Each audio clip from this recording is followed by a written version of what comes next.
اب میں آپ کو بتاؤں ایک چیز، جن چیزوں کو ہم سمجھتے ہیں کہ یہی کل ہے دنیا میں، نوجوان یہ سمجھتا ہے کہ ایک خوبصورت لڑکی مل جائے پوری زندگی ہے، دیکھو اسی پر تو شعر و شاعری کرتا ہے، اسی پر تو پوری محبت کے نغمے گاتا ہے، اسے معلوم نہیں کتنے دن کیا یہ عائش ہے۔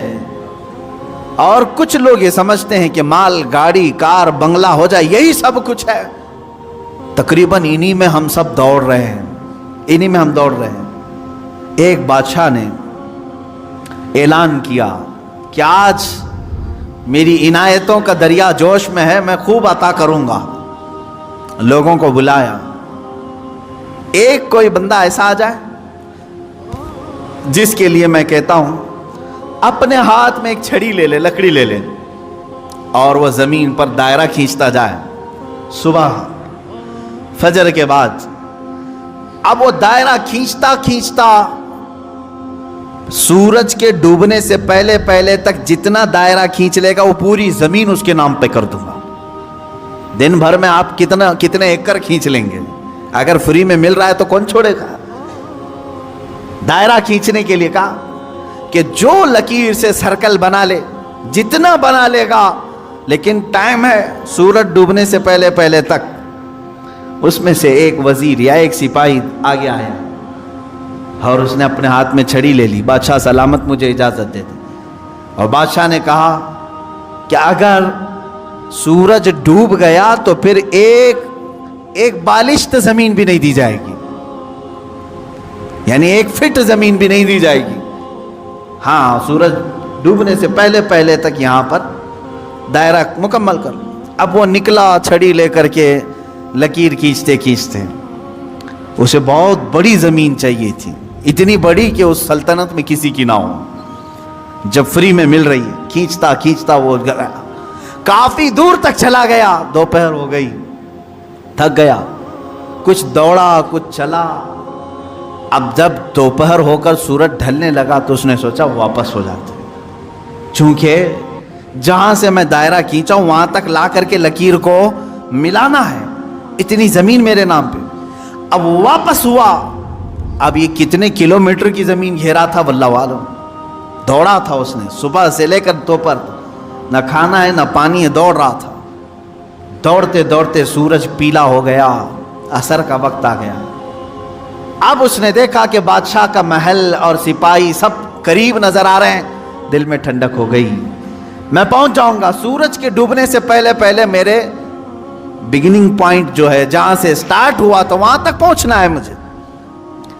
لیکن تھک گیا تھا، آزا جواب دے رہے تھے، نڈھال ہو گیا، شاید آدھا کلومیٹر یا 1 کلومیٹر باقی رہ گیا ہوگا، چلنے کی سکت نہیں رہی۔ لیکن باہر سے وہاں سے لوگ آوازیں دے رہے تھے، بہت لمبی زمین تو نے گھیرا ہے، اتنی بڑی زمین کسی کو نہیں ملے گی سلطنت میں، آ جا دوڑتے ہوئے۔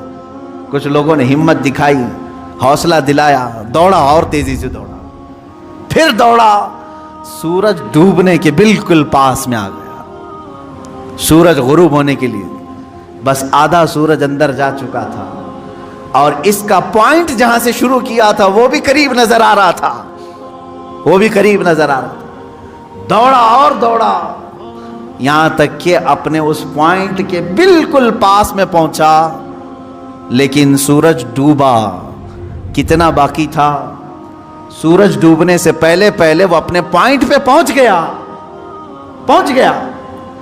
اس طرح کہ پیر اس کے ایک طرف، ہاتھ اس کے اس طرف، سو کر کے اس نے اپنی لکڑی آگے کی، پوائنٹ پر پہنچ گیا۔ اس کے بعد سورج ڈوب گیا، اب اس کی ہو گئی زمین، جتنا صبح سے لے کر دوڑا تھا اس کی ہو گئی زمین۔ لیکن جب قریب میں آئے، اٹھانے کی کوشش کی تو اس کا انتقال ہو چکا تھا۔ دن بھر ایسا دوڑا تھا کہ روح نکل گئی، اسی طرح پڑا تھا۔ اس کے پیر اور اس کے ہاتھ، اس کا ہاتھ کی موجود لکڑی اس پوائنٹ تک پہنچی ہوئی تھی، اور وہ وہاں مرا ہوا پڑا تھا، روح نکل چکی تھی۔ بادشاہ آیا، وزیروں کو کہا اٹھاؤ، اس کی قبر یہیں بنائی جائے گی جہاں یہ انتقال کیا ہے۔ اس کی قبر وہیں کھودی گئی۔